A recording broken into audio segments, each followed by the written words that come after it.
Hello, and welcome to Why Wars Happened, a weekly history podcast where we talk about what led to war in history. I'm your host, Emily Ross, and today we're going to be discussing the things that led to the American Revolution, with a focus on Virginia this season. Okay, so where we left off in the last episode was that colonists were heading to Virginia on 3 ships to set up the first permanent English colony in the Americas. The Virginia Company paid for the ships, the captains, the crews, and the supplies for the colonists to make the journey there. The Virginia Company was owned by people in England. They had decided that the colony would be ruled by a council that sat in the colony. The council that sat in the colony would be ruled over by a more powerful council in England. And the more powerful council in England would be ruled over by the king. So even though the colony of Virginia was owned by a company, it was the king who really ruled over everyone, even in Virginia. We also talked about how the names of the people who would sit on the council in Virginia had been locked away in a secret box only to be opened when the colonists arrived in Virginia. This was supposed to keep people from fighting about it on the way there. However, John Smith was on one of those ships. He was already a famous adventurer and soldier in Europe. Some of the men on the ships were afraid that he was definitely, totally, 100% on the list of people chosen to sit on the council. And some of them didn't like him and didn't want him to have power over them. So they spread rumors that John Smith was planning on killing the council members when they reached Virginia and declaring himself king of the colony. The rumors caused such a panic that they actually imprisoned Smith for the rest of the voyage, which was 13 weeks. So here you have a bunch of guys who finally arrive in Virginia 4 months later in 1607. The colonists opened the box with the names of those chosen to rule over them. John Smith was one of those people. He was going to be on the council. Now they were going to hold the first trial in the new colony. So they put John Smith on trial and soon learned that he was actually innocent. Everything that the colonists had heard had been started as rumors by people who didn't want Smith to govern them when they arrived. So now he's free to go, and it's time to get down to business. Where are we going to set up camp? Who's in charge of the cutting, the building, the cooking, the disposal of waste? Who's going to go out to look for gold? Who's going to be in charge of keeping everyone safe? And we also have to actually start doing those things. If you've never chopped down a tree, all you need to know is that it's really hard and it takes a long time for just one tree. And they needed a lot of them. So the council gathered in meetings to figure all of this out. The meetings were anything but fun. There were 7 people on the council. 6 of them are there, and 1 of them was still in England. Everyone shouted and hurled insults, and the meetings were generally stormy and chaotic. People acted more like rebellious teenagers than determined government officials. They didn't think that any of the other council members could tell them what to do. They were going to do things the way they saw fit and not the way a vote told them to act. As we discussed in last week's episode, the president of the council wasn't able to do anything other than bang his gavel and try to stop the arguing, or vote to break a tie. If you've ever seen people in an argument, a really heated argument, a gavel banging or a person telling them to calm down doesn't really do much to get the arguing to stop. We can imagine the president of the council sitting there trying to yell over the other yelling people, telling them to speak in turn and obey the commands of the council and however the vote went. It wasn't effective. Groups formed in the colony on this side or that side of an argument. And less than a month after arriving in Virginia, the colonists were so bitter towards each other and so unable to come to an agreement on anything that they had to send word to the council in England who ruled over them. They asked the council in England to decide what to do about certain issues. The issues among the council members became violent and extreme. One of the members, Captain Kendall, was thought to be one of the troublemakers. It was thought that he was spreading discontent among the rest of the council. Remember in the last episode, we also discussed how the council could vote to have other council members kicked off of the council. No charges, no trial, they could just vote. And vote they did. They voted the troublemaker, Captain Kendall, out of the council. We can imagine just how angry Captain Kendall would have been after this. Imagine the trouble he could have caused in the rest of the colony among the colonists. He could have even convinced colonists to turn against the council. Well, the council knew this, so they threw him in a prison on one of the ships. The council now had 6 members, and one of them was still in England, so there were 5 members in Virginia. Soon, one of them died from an infection and from scurvy, which is a lack of vitamin C. Now there were 4 members left in the colony, including the president of the council. Not much of a government. And the council already had a reputation for not governing very well. 4 members could easily turn into a situation ending with all of them pointing guns at each other.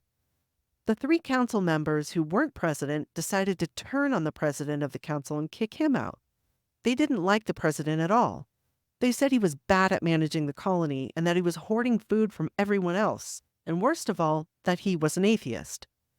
They were going to vote to kick him off the council, and they pinky promised each other that once they had done this, they would stop kicking members out. They would keep it at the 3 of them. They were totally for serious. So they voted the president off of the council and put him in prison along with the other guy they had kicked out. The 2 former council members stayed in prison for several months until a new ship arrived and took them back to England. Everyone can work peacefully now, right? We got rid of the food-hoarding atheist president and we can all get to work, right? Not really. The president hadn't really been the problem. Sure, he probably was hoarding food, but the colony was being poorly managed by everyone. The problems were that the council was fighting each other and the colonists were fighting each other, and everything was generally a terrible thunderdome where colonists fought for the right to live their lives free of anyone telling them what to do. The former president later said that the 3 remaining council members ruled over the colony with a hate-filled cruelty. We can imagine why. It's easy for 2 people to turn against each other, but it's even easier for 3 people to turn against each other. That could get really tricky really fast.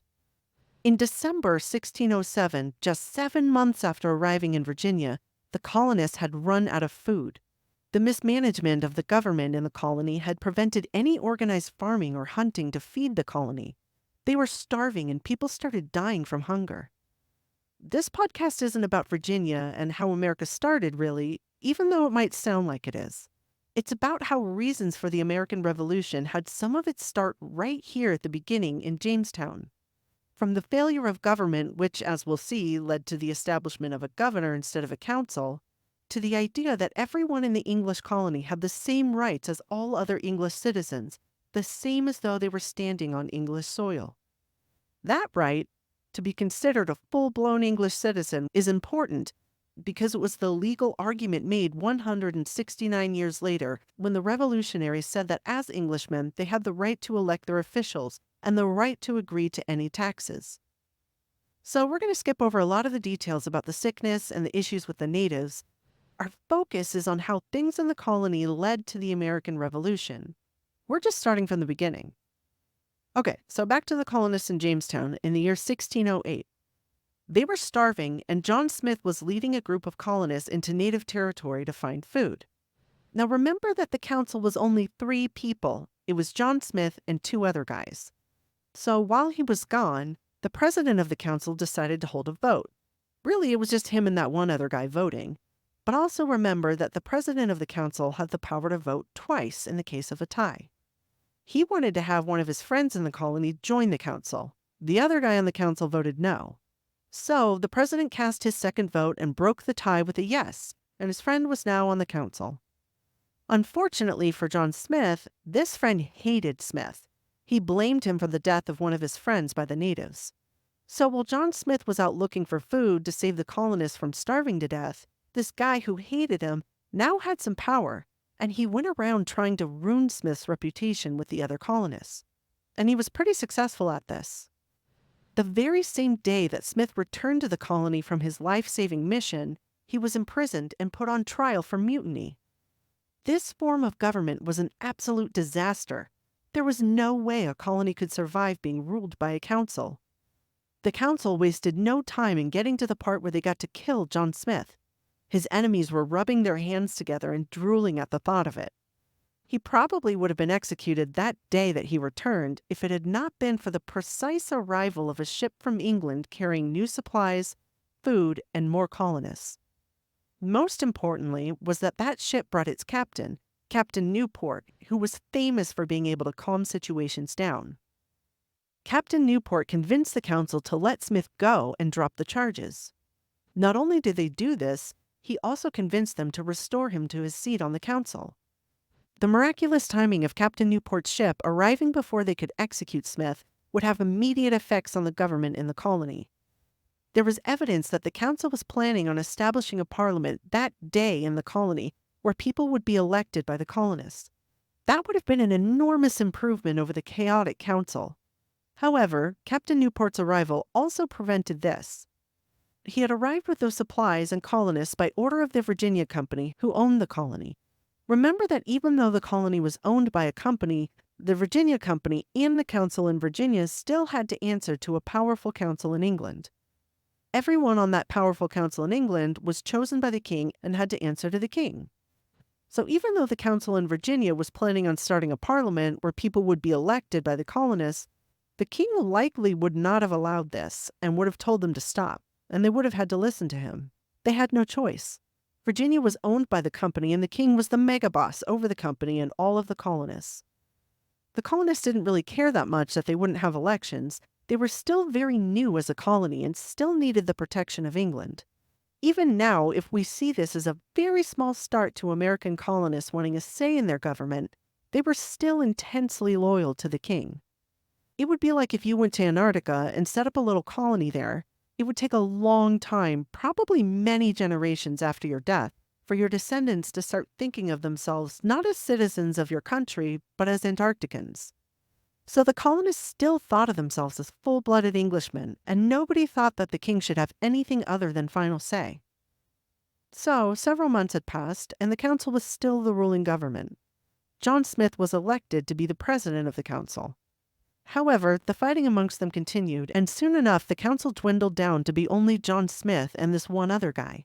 The other council members had either left the colony, been kicked out of the council, or had died. As president, John Smith had that sneaky second vote.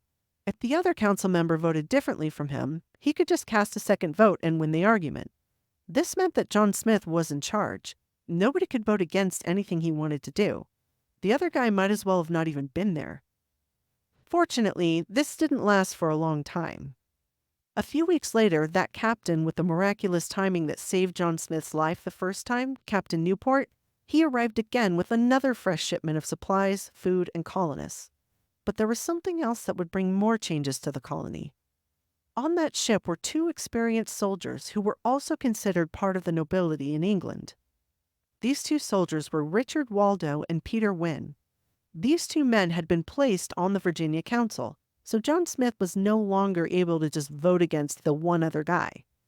And it wasn't long before Captain Newport turned his ship around and went back to England.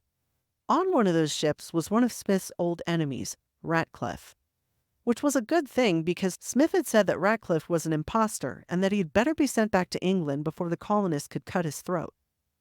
A few months after that, one of the soldiers Newport had brought with them, and that one guy that Smith was able to vote against, got caught in a storm on the James River and drowned.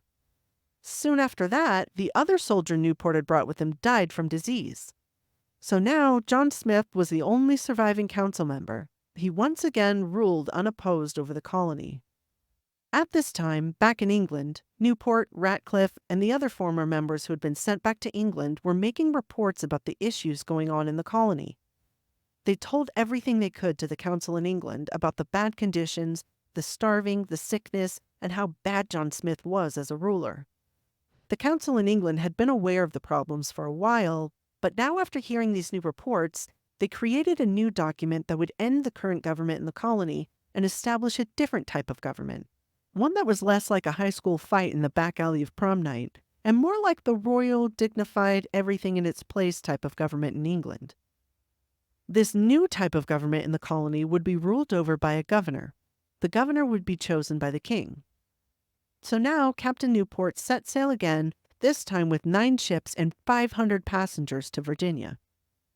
One of the ships carried the new governor, and they brought with them the official document signed by the king telling John Smith that he had no power and there would be no more council and no more president. This was in 1609, less than 2 years after the colony started. Unfortunately, on the way there, a storm wrecked Captain Newport's ship and landed them on an island in the Bermudas. The other ships found each other after the storm passed, and they were able to make it the rest of the way to Virginia. Captain Newport and the shipwrecked people spent months rebuilding their ship, and they didn't make it to Jamestown until 10 months after they were wrecked. No problem, though, right? The colonists who made it to Virginia could just tell John Smith and the other colonists that the council was no more. John Smith was to step down from power. Well, they did tell him, and he didn't take it well. No way was he going to give up power, and he was going to use whatever excuse he had to hold on to it. The excuse he settled on was that they didn't have the papers with the king's signature on it. Those papers were with Captain Newport and his wrecked ship. For all they knew, Captain Newport and the others had drowned and the ship destroyed along with the important papers. This angered the people who had been sent over. But John Smith was right. It was a well-established rule that things involving who was in charge of a place didn't change anywhere unless you could produce the official royal signature of the king or queen saying it had to change. So everyone agreed that Smith would remain the ruler of the colony until the papers carrying the king's signature said otherwise. This logic may have seemed like a good idea to Smith at the time, and maybe it was, but it would come back to bite him in just a few months. In the meantime, things didn't go as smoothly as planned for Smith. The guy that was supposed to be governor had been on the ship that was shipwrecked in the Bermudas. He was presumed to be dead, and now the colonists needed to wait for England to send them a new governor. While they waited, they chose one other guy to be in charge, not John Smith. And this new guy, Francis West, took every opportunity to ignore Smith's ideas. Tensions were rising again, and we all remember the death, imprisonment, and violent arguments that broke out in the before time when people in the colony fought over who had power. The new guy in charge ignoring his commands angered John Smith to no end. He was furious. Some even said that Smith was so angry that he went off to meet with the natives where they plotted together to kill the new guy in charge. The old times of warring and fighting amongst the rulers was returning. But before any killing could take place, John Smith was seriously injured. He was sleeping in a boat when the gunpowder in his pocket caught fire and exploded next to him. The explosion blasted off a chunk of his leg, and he had to jump into the water to put the fire out. This injury left him in such a bad state that he had to sail for England to find proper medical care. It's funny, when you think about the movie Pocahontas, there really was a Ratcliffe that John Smith hated. John Smith really was almost executed, but he was saved by the arrival of Captain Newport, not Pocahontas. And he really was injured and had to return to England. There was also a love relationship between Pocahontas and one of the colonists, but it wasn't John Smith. More details on that in the next episode. So back to that decision that John Smith had made. He had claimed that because the paper saying the council was no longer in charge had not yet arrived, this meant that he was, in fact, still in charge. Nothing could or would change about how the colony was governed until those papers got there. Remember how I said that it would come back to bite him? Well, this is where it gets a little interesting. A couple of the former council members had been on the ships that made it out of the storm on their way to Virginia. And one of those former members was Smith's old enemy, Ratcliffe. So now the old members of the council got back together and they said, fine, if you're going to say that the council still exists because we don't have the signature from the king, then so be it. We're all still council members then. We were never actually voted out of the council. We just left Virginia. So since we're still council members, we're going to vote John Smith out of the council. And that's exactly what they did. You'd think that after all of this, they would say, great, we know there's supposed to be no more council, but that's not what they did. They ignored the order to get rid of the council. They allowed this new guy, Francis West, to be the president of the council, but they didn't want him to have complete power. Probably because they thought he was too inexperienced to run the place. Plus, if they got rid of the council, then they would lose all of their power. So the former council members decided to keep the council alive. And the guy in charge eventually went back to England. Now they needed a new president for the council. For this, they chose a man named George Percy. There's another one from the movie. There really was a Percy, and he really was close to Ratcliffe. But he wasn't a dog. Percy was the president of the council until documents from the king could arrive and order otherwise. That's all for today. Thanks for tuning in. Join us next week when we discuss how sickness and starvation nearly wiped out the entire colony, and how the Englishmen and natives finally made peace with the marriage of John Rolfe and Pocahontas. Subscribe so you don't miss the next episode, and comment your thoughts on this episode below. See you next time on Why Wars Happened.